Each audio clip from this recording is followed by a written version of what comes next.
Hello students and dear friends, I hope कि आपने मेरी पुरानी वीडियोस देखे होंगे, उन्हें लाइक शेयर किया होगा और मेरे चैनल को सब्सक्राइब भी किया होगा। अगर नहीं किया है तो प्लीज़ प्लीज़ प्लीज़ अभी कर दीजिए।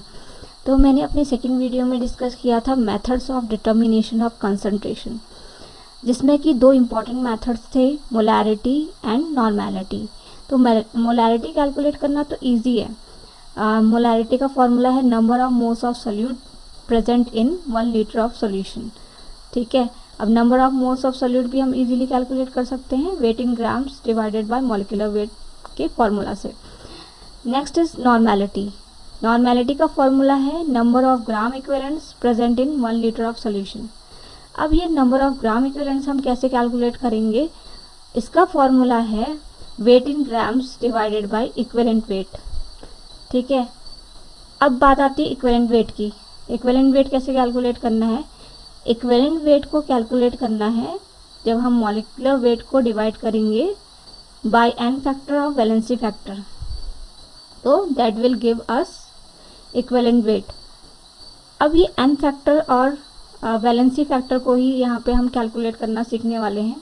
तो जो डिफरेंट कंपाउंड्स हैं according to their chemical nature, they have different n factor और valency factor in different medium. तो ये बहुत ही इम्पॉर्टेंट टॉपिक है, इसलिए आप इस वीडियो को पूरा एंड तक देखिए। चलिए शुरू करते हैं n factor calculation. Let's start n factor or valency factor calculation. It is required to calculate equivalent weight in normality calculation. तो equivalent weight की ज़रूरत हमें कब पड़ती है? normality calculation में। और equivalent weight को calculate करने के लिए हमें n factor की ज़रूरत पड़ती है। तो normality का फॉर्मूला हम पहले डिस्कस कर चुके हैं। इसमें जो इम्पोर्टेंट है वो है equivalent weight और equivalent mass। इक्विवेलेंट वेट का फॉर्मूला होता है molecular mass divided by n factor और वैलेंसी फैक्टर। तो डिफरेंट कंपाउंड्स के लिए डिफरेंट मेथड्स होते हैं n फैक्टर कैलकुलेशन के। यहाँ पे हम 1 बाय 1 देखेंगे कि डिफरेंट कंपाउंड्स का n फैक्टर हम कैसे कैलकुलेट कर सकते हैं। तो फर्स्ट स्टार्ट करते हैं एसिड से। तो एसिड्स में जब हम n फैक्टर कैलकुलेट करते हैं तो हमें देखना होता है कि कितने नंबर ऑफ H+ आयंस जो है एसिड्स सॉल्यूशन में देता है। तो उसका फॉर्मूला हो जाता है यहाँ पे number of H+ ions given in solution. First example है HCl। तो HCl सॉल्यूशन में एक H+ आयन देता है, तो उसका वैलेंसी फैक्टर हो गया 1। तो इक्विवेलेंट वेट कैलकुलेट करेंगे तो मॉलिक्यूलर वेट को 1 से डिवाइड कर देंगे and we will get equivalent weight. So equivalent weight and molecular weight will be same. तो सेकेंड एग्जांपल है H2SO4 जो कि सॉल्यूशन में 2 H+ आयंस देता है, तो therefore valency factor will B 2 and equivalent weight जब भी हम कैलकुलेट करेंगे तो मॉलिक्यूलर वेट को हम 2 से डिवाइड कर लेंगे। Next are base. तो बेस में क्या होता है कि number of OH ions given in solution. जैसे कि एसिड्स में H+ आयंस, तो बेस जो है हाइड्रोक्सिल आयन देते हैं, तो उनके नंबर्स जितने भी हाइड्रोक्सिल आयन वो दे रहे हैं सॉल्यूशन में वही उनका n फैक्टर हो जाता है। तो first example is NaOH sodium hydroxide. तो valency factor will be 1 because it will give single OH ions in solution. So equivalent weight and molecular weight will be same, क्योंकि हमें मॉलिक्यूलर वेट को 1 से divide करना है तो कोई फर्क नहीं पड़ेगा। And next example is calcium hydroxide. जैसा कि हमें फॉर्मूला में ही दिख रहा है, तो 2 OH प्रेजेंट है यहाँ पे, तो वो सॉल्यूशन में कैल्शियम हाइड्रोक्साइड 2 हाइड्रोक्सिल आयंस देगा, तो वैलेंसी फैक्टर हो जाएगा 2। तो हम क्या करेंगे, इक्विवेलेंट वेट कैलकुलेट करने के लिए मॉलिक्यूलर वेट को 2 से डिवाइड कर लेंगे। नेक्स्ट है सॉल्ट्स। तो सॉल्ट्स का कैसे कैलकुलेशन करते हैं n फैक्टर? उसका फॉर्मूला है total positive charge on cation. ठीक है, तो n फैक्टर कैलकुलेशन जब हम सॉल्ट्स के केस में करते हैं तो उसका तरीका है कि हमें जानना है कि टोटल पॉजिटिव चार्ज जो भी सॉल्ट में कैटाइन प्रेजेंट है उस पर कितना है। तो यहाँ पे बहुत सारे एग्जांपल हैं। First is sodium carbonate, second is silver carbonate, then aluminium chloride, magnesium sulphate, aluminium sulphate. ठीक है, तो इसमें कैटाइंस कौन कौन से पहले तो हमें ये पहचानने हैं। ठीक है, तो फर्स्ट जो सोडियम कार्बोनेट है उसमें सोडियम कैटाइन है, तो यहाँ पे 2 एटम्स प्रेजेंट है कैटाइन के। तो हमें पता है कि Na के पास सिंगल पॉजिटिव चार्ज होता है, तो अगर 2 एटम प्रेजेंट है तो उसको मल्टीप्लाई बाय 2 कर लेंगे, तो वैलेंसी फैक्टर हो जाएगा 2। Next is silver carbonate. Silver carbonate पे हमें पता है कि सिंगल पॉजिटिव चार्ज होता है, यहाँ पे भी 2 एटम प्रेजेंट है सिल्वर के, तो वैलेंसी फैक्टर हो जाएगी 2। Next is AlCl3। तो हमें पता है कि एल्यूमिनियम में 3 पॉजिटिव चार्ज होता है, तो यहाँ पे सिंगल एल्यूमिनियम प्रेजेंट है, तो valency factor will be 3। Then है मैग्नीशियम सल्फेट। मैग्नीशियम सल्फेट में हमें पता है कि मैग्नीशियम के पास कितना चार्ज होता है, 2 पॉजिटिव, तो valency factor will B 2। Next है Al2SO4 whole thrice, aluminium sulphate. तो यहाँ पे हमें दिख रहा है कि एल्यूमिनियम के 2 एटम्स प्रेजेंट है और एल्यूमिनियम में हमने ऊपर डिस्कस किया था कि 3 पॉजिटिव चार्ज होते हैं। तो यहाँ पे 3 पॉजिटिव को हम 2 से इंटू कर लेंगे and 2 into 3 will be 6। Next है oxidising agent and reducing agent. इनमें हम एन फैक्टर कैलकुलेशन कैसे करते हैं, तो यहाँ पे हम देखते हैं change in oxidation state. Oxidation state को मैंने बाद में डिस्कस किया है इसका डेफिनेशन, तो यहाँ पे हम पहले देख लेते हैं और बाद में हम इसका डेफिनेशन भी देख लेंगे। तो ऑक्सीडाइजिंग एंड रिड्यूसिंग एजेंट के केस में एन फैक्टर कैलकुलेट करना है by change in oxidation state. ठीक है, तो चेंज इन ऑक्सीडेशन स्टेट जितना भी होगा वो उसका एन फैक्टर हो जाएगा। अब यहाँ पर फर्स्ट एग्जांपल है KMnO4। ठीक है, KMnO4 जब भी सॉल्यूशन में जाता है तो it will give K positive ion plus MnO4 negative ion. ठीक है, अब ये तो सिंपल हो गया कि K पॉजिटिव आयन देगा और MnO4 नेगेटिव आयन देगा, लेकिन अकॉर्डिंग टू मीडियम ये जो MnO4 नेगेटिव आयन है ये अलग अलग तरीके से बिहेव करते हैं। तो बेसिक मीडियम में MnO4 नेगेटिव आयंस क्या करेंगे, एक इलेक्ट्रॉन ले लेते हैं और चेंज हो जाते हैं MnO4 2 नेगेटिव में। ठीक है, तो अब यहाँ पे हम कैलकुलेट करेंगे कि कितना चेंज इन ऑक्सीडेशन स्टेट हुआ है। तो पहले तो हमें MnO4 नेगेटिव का करना पड़ेगा ऑक्सीडेशन स्टेट कैलकुलेट, देन हम करेंगे MnO4 2 नेगेटिव में मैंगनीज का कितना है। तो यहाँ पे हम मैंगनीज का ऑक्सीडेशन स्टेट कैलकुलेट कर रहे हैं। ठीक है, तो मैंगनीज को हम लिख लेंगे x, जिसका कैलकुलेट कर रहे हैं उसको x लिख लेंगे। अब ऑक्सीजन का हमें पता होता है कि 2 नेगेटिव उसका ऑक्सीडेशन स्टेट होता है मोस्टली, तो उसको अब यहाँ पे ऑक्सीजन के 4 एटम्स प्रेजेंट है, इंटू 4 कर लेंगे तो वो हो जाएगा 8। अब इक्वल्स टू के बाद हमने -1 लिखा है, तो ये -1 क्या होता है, टोटल चार्ज, जो पूरे मॉलिक्यूल पे टोटल चार्ज होता है उसको हम राइट हैंड पे लिखते हैं। तो अकॉर्डिंग टू दैट हमने लिख दिया -1 इक्वल्स टू -1। ठीक है, पूरा कैलकुलेशन करेंगे तो x इक्वल्स टू 7 निकल के आएगा। नेक्स्ट है MnO4 2 नेगेटिव का, बाकी सारा सेम है, बस इक्वल्स टू के बाद जो है -2 आ जाएगा क्योंकि मॉलिक्यूल पे जो टोटल चार्ज है वो -2 है। तो यहाँ पे x निकल के आएगा 6। ठीक है, अब चेंज देखेंगे, चेंज कितना हुआ है, तो पहले 7 था अब 6 हो गया। ठीक है, तो चेंज कितना हुआ है -1 का। ठीक है, एक कम हो गया ना तो माइनस लगा देंगे। ठीक है, लेकिन इक्विवेलेंट वेट कैलकुलेट करने में हम साइन को नहीं देखेंगे, साइन को हम हटा देंगे। तो मॉलिक्यूलर वेट डिवाइडेड बाय 1 हो जाएगा। तो जो KMnO4 है उसका मॉलिक्यूलर वेट है 158, तो इसको डिवाइड करेंगे 1 से। ठीक है, तो equivalent weight and molecular weight will be same. दूसरा देखते हैं न्यूट्रल मीडियम। ठीक है, न्यूट्रल मीडियम में MnO4 नेगेटिव जो है 4 हाइड्रोजन आयंस लेता है और 3 इलेक्ट्रॉन्स। ठीक है, और चेंज हो जाता है MnO2 में, मैंगनीज ऑक्साइड में। ठीक है, प्लस 2 मॉलिक्यूल्स ऑफ वाटर मिलेंगे। अब हमने यहाँ पे भी मैंगनीज का ऑक्सीडेशन स्टेट कैलकुलेट करना है, तो हम मैंगनीज को x लिख लेंगे।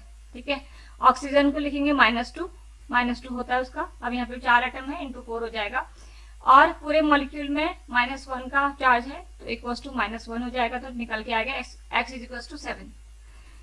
इन केस ऑफ मैंगनीज ऑक्साइड फिर हमने मैंगनीज को x लिखा। ठीक है, ऑक्सीजन को -2 इंटू 2 हो जाएगा, लेकिन यहाँ पे कोई भी टोटल चार्ज नहीं है तो वहाँ पे 0 हो जाएगा, इक्वल्स टू 0, तो वो निकल के आएगा x equals to 4।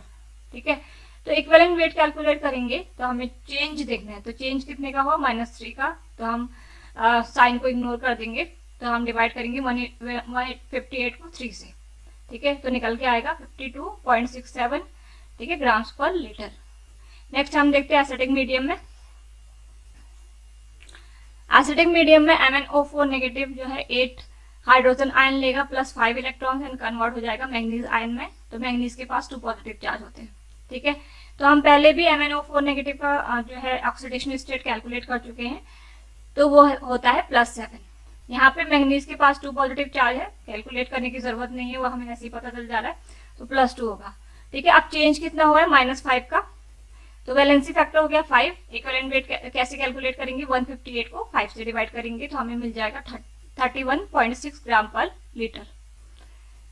Next example है K2Cr2O7 potassium chromate. Potassium chromate क्या देता है सॉल्यूशन में, K positive plus Cr2O7 2 negative ions.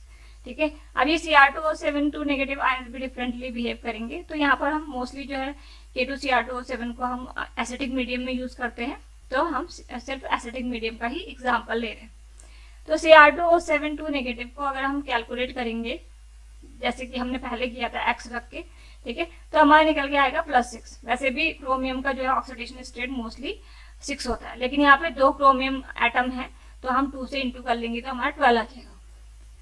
Next है राइट साइड में क्रोमियम के पास कितना चार्ज है 3 पॉजिटिव, ठीक है, लेकिन यहाँ पे भी 2 एटम है तो 2 से इंटू करा 6 आ गया, ठीक है। चेंज कितना हुआ है -6 का, तो वैलेंसी फैक्टर हो जाएगा 6।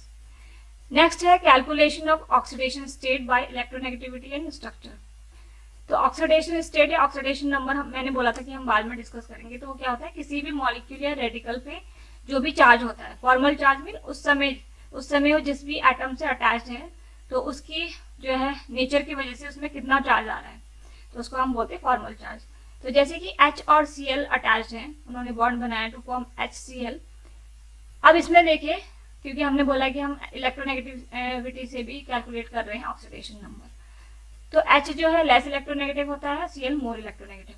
तो Cl जो है इलेक्ट्रॉन्स को अपनी ओर अट्रैक्ट करके रखता है, तो उसके पास इसलिए हो जाता है -1 चार्ज।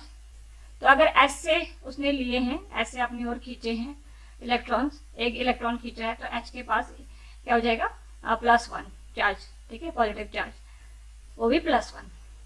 अब इसमें एग्जांपल्स देखते हैं। फॉस्फोरस इन H3PO4, तो हमने फॉस्फोरस का निकालना है। अब इसमें पहले तो इलेक्ट्रोनेगेटिविटी देखेंगे। तो जो फॉस्फोरस होता है वो लेस इलेक्ट्रोनेगेटिव होता है एज कम्पेयर टू ऑक्सीजन। तो फॉस्फोरस पे हम क्या रखेंगे अकॉर्डिंग टू दैट। जैसे ऑक्सीजन क्या होता है, जब डबली बॉन्डेड होता है तो उसमें -2 चार्ज आता है, और जब सिंगली बॉन्डेड होता है तो उसमें -1 चार्ज आता है, ठीक है। तो यहाँ पे जो ऑक्सीजन को हमने -2 दिया तो उसकी इक्विवेलेंट फॉस्फोरस को हमने +2 देना पड़ेगा, ठीक है। अब नीचे जो है 3 ऑक्सीजन अटैच्ड है, तो तीनों ऑक्सीजन पे -1 -1 -1 आएगा, और उन्हीं के इक्विवेलेंट जो है H पे +++++1 आएगा, ठीक है। फिर क्या है, ऑक्सीजन का बॉन्ड फॉस्फोरस के साथ भी है, ठीक है, तो फॉस्फोरस के लिए भी हमें दिखाना पड़ेगा। तो ऑक्सीजन पे -1 आएगा तो फॉस्फोरस पे उसका इक्विवेलेंट +1, तो 3 ऑक्सीजन है तो 3 +1 आ जाएंगे फॉस्फोरस पे, ठीक है। लास्ट में हम सबका सम कर लेते हैं। तो अब फॉस्फोरस पे हम सारे चार्जेस का सम करते हैं तो हमें मिलता है +5। तो यहाँ पे फॉस्फोरस की ऑक्सीडेशन स्टेट है +5। नेक्स्ट देखते हैं। नेक्स्ट है H3PO4, ठीक है। तो यहाँ पे P डबल बॉन्ड O है, तो डबल बॉन्ड O है तो O का ऑक्सीडेशन स्टेट -2 हो जाएगा, उसी के इक्विवेलेंट फॉस्फोरस पे +2 हो जाएगा, ठीक है। अब ऑक्सीजन का देखते हैं, जो सिंगली बॉन्डेड ऑक्सीजन है तो दोनों ऑक्सीजन पे -1 तो उसी का इक्विवेलेंट हाइड्रोजन पे +1। अब फॉस्फोरस का भी देखना है, ऑक्सीजन से कैसे आएगा उसका चार्ज। तो ऑक्सीजन पे -1 होगा तो फॉस्फोरस पे भी एक +1 आ जाएगा। तो 2 -1 है तो मैंने लिख दिया 2 +2, ठीक है, +2 लिख दिया है मतलब वहाँ पे, ठीक है। अब ये जो फॉस्फोरस और हाइड्रोजन का बॉन्ड है ये हमने H3PO4 में ही देखा था। तो यहाँ पे जो हाइड्रोजन है फॉस्फोरस से लेस इलेक्ट्रोनेगेटिव है तो उस पे +1 चार्ज आएगा, उसी के इक्विवेलेंट फॉस्फोरस पे -1। तो हमारे पास जो पूरा सम निकल के आया फॉस्फोरस की ऑक्सीडेशन स्टेट का, जो हमने पूरे चार्जेस का सम किया, तो हमारे पास निकल के आएगा +3। तो यहाँ पे चेंज हो जाएगी फॉस्फोरस की ऑक्सीडेशन स्टेट हो जाएगी +3। नेक्स्ट एग्जांपल है H3PO2, ठीक है। तो phosphorus double bond O same है तो उसका तो हम वैसे ही करेंगे, ठीक है। ऑक्सीजन जो है सिंगल बॉन्ड OH है उसका भी हम वैसे ही करेंगे जैसे हमने ऊपर किया। अब यहाँ पर है 2 H अटैच्ड है डायरेक्टली, ठीक है, ऑक्सीजन हट गए। तो H जो है लेस इलेक्ट्रोनेगेटिव होता है एज कंपेरिजन टू फॉस्फोरस। तो अगर H पे +1 आएगा तो फॉस्फोरस पे +1 आएगा, सॉरी -1 आएगा। H पे दूसरे H पे भी +1 है, ठीक है। तो 2 +1 हो गए तो +2 हो गया यहाँ पे। तो मैंने सीधा जो है फॉस्फोरस पे -2 लिख दिया, ठीक है, -1 ना लिख के -2 लिख दिया। अब सबका सम करेंगे तो निकल के आएगा +1। तो H3PO2 में फॉस्फोरस की ऑक्सीडेशन स्टेट होती है +1, ठीक है। तो फॉस्फोरस जो है वेरिएबल ऑक्सीडेशन स्टेट दिखा रहा है अकॉर्डिंग टू जैसे नेचर में वो प्रेजेंट है, जैसे कंपाउंड में वो प्रेजेंट है, ठीक है। तो यहाँ पे हमने इलेक्ट्रोनेगेटिविटी से कैलकुलेट कर लिया ऑक्सीडेशन स्टेट। नेक्स्ट एग्जांपल है N in NO2। तो यहाँ ऑक्सीडेशन स्टेट जो है ऑक्सीजन की -2 होगी, तो N पे भी 2 +2 हो जाएंगे, तो oxidation state of N will be +4। Next है कार्बन इन CO2। ठीक है। तो कार्बन की +4 कैसे होगी, ऑक्सीजन पे -2 है, राइट हैंड वाले ऑक्सीजन पे -2 है, तो कार्बन पे +4 हो जाएगी उसकी equivalent. Next example is O in H2O2। तो हाइड्रोजन पेरोक्साइड में ऑक्सीजन का देखना है हमें। तो अगर H को देखिए तो यहाँ राइट हैंड साइड में +1 है H पे, तो उसके इक्विवेलेंट ऑक्सीजन पे -1 हो जाएगा। ठीक है। तो इधर लेफ्ट वाले हाइड्रोजन पे +1 है, तो ऑक्सीजन पे -1 हो जाएगा। अब ऑक्सीजन ऑक्सीजन का कंपैरिजन करें तो दोनों की इलेक्ट्रोनेगेटिविटी सेम है। ठीक है, दोनों का सेम एटम है, तो क्या हो जाएगा, यहाँ पे 0 हो जाएगा। एक दूसरे के कंपैरिजन में अगर ऑक्सीडेशन स्टेट देखें तो 0 होगा। तो पेरोक्साइड लिंकेज में जो है ऑक्सीजन ऑक्सीजन सेम बॉन्ड है। ठीक है, सेम एटम से बॉन्ड अटैच है, तो ऑक्सीजन का हो जाएगा 0। वैसे अगर H के कंपैरिजन में देखें तो -1 होगा। ठीक है, और रियरली जो है ऑक्सीजन +1 ऑक्सीडेशन स्टेट भी ऑक्यूपाई करता है। तो यहाँ पे हमने एक एग्जांपल लिया है HO2F का। तो इसमें क्या है, जो फ्लोरीन है, फ्लोरीन जो है मोर इलेक्ट्रोनेगेटिव होता है एज कंपैरिजन टू ऑक्सीजन। तो फ्लोरीन का -1 होगा, ऑक्सीजन का +1। ठीक है, लेकिन लेफ्ट हैंड साइड में H जो है लेस इलेक्ट्रोनेगेटिव है, तो उसका +1 होगा, तो ऑक्सीजन का ऑब्वियसली -1 हो जाएगा। नेक्स्ट है calculation of oxidation number with formula.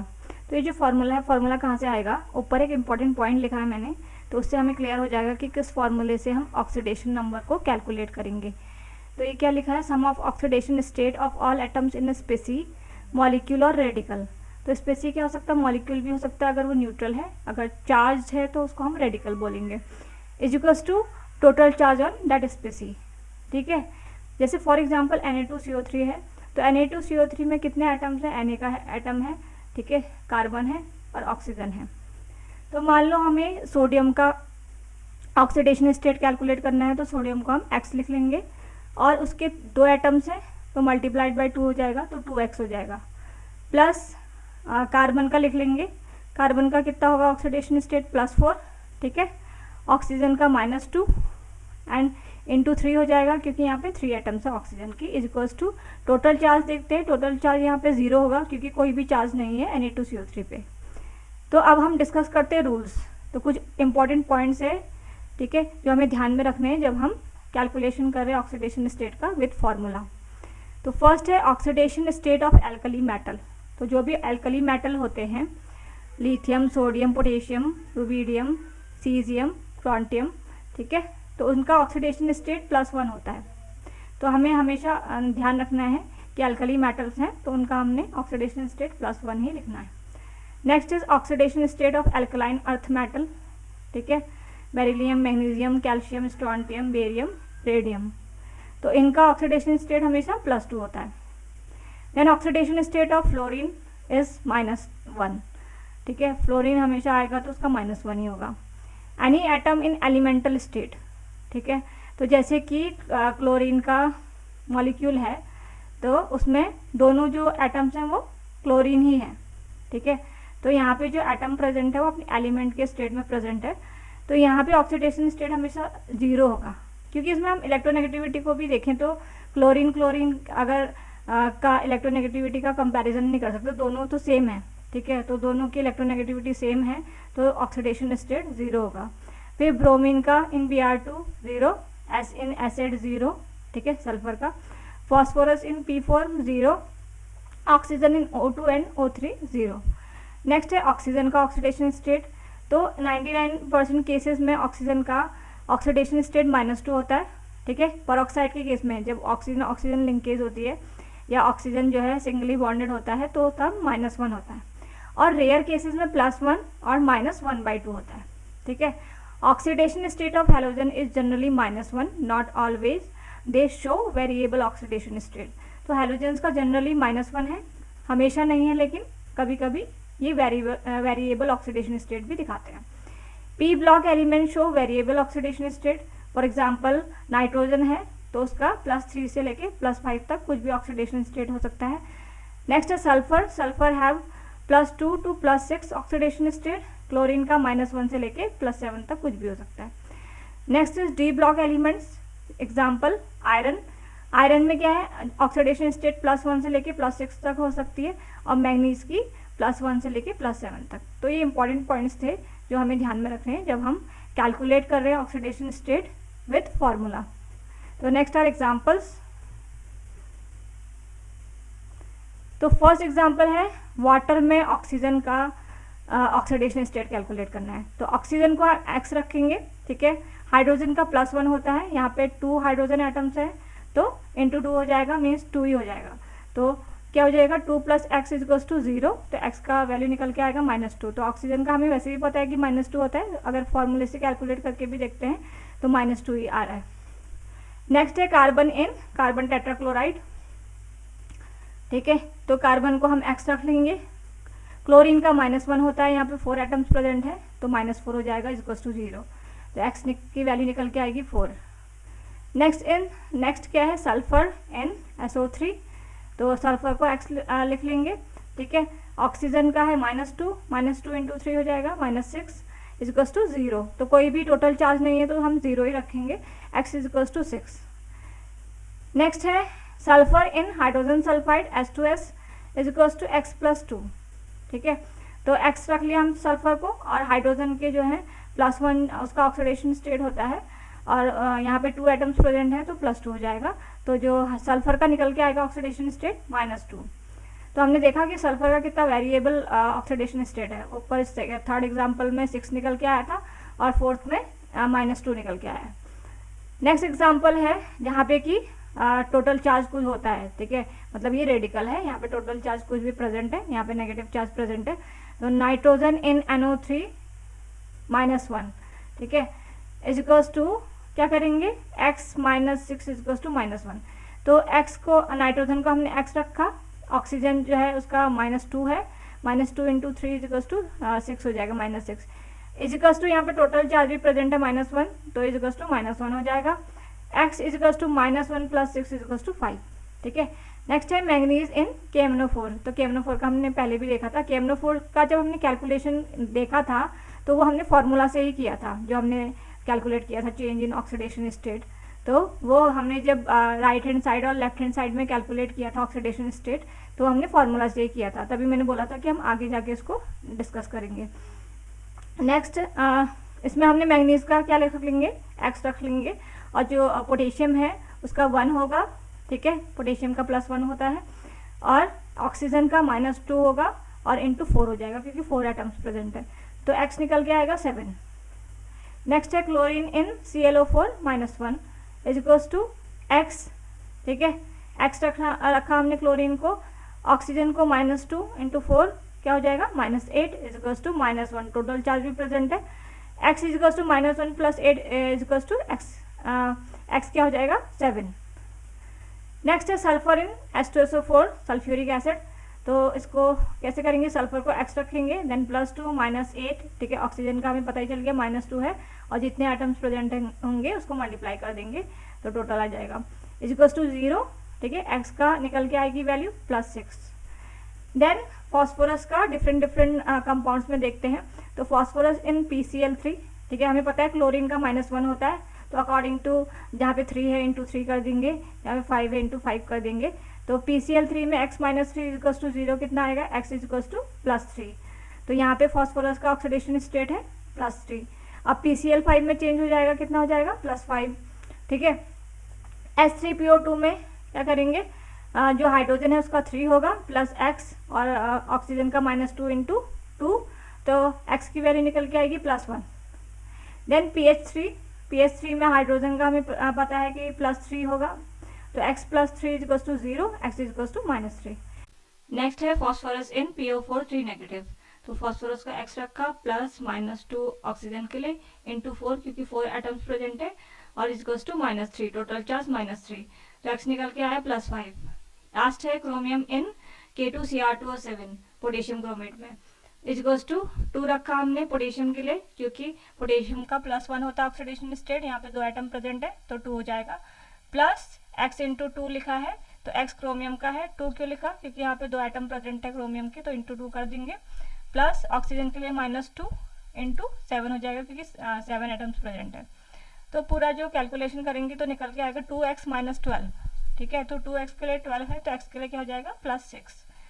So and factor calculation is complete. Please revise it. If you have any question, you can write it in the comment section. Thanks for watching. Stay tuned for next videos by hitting the bell icon.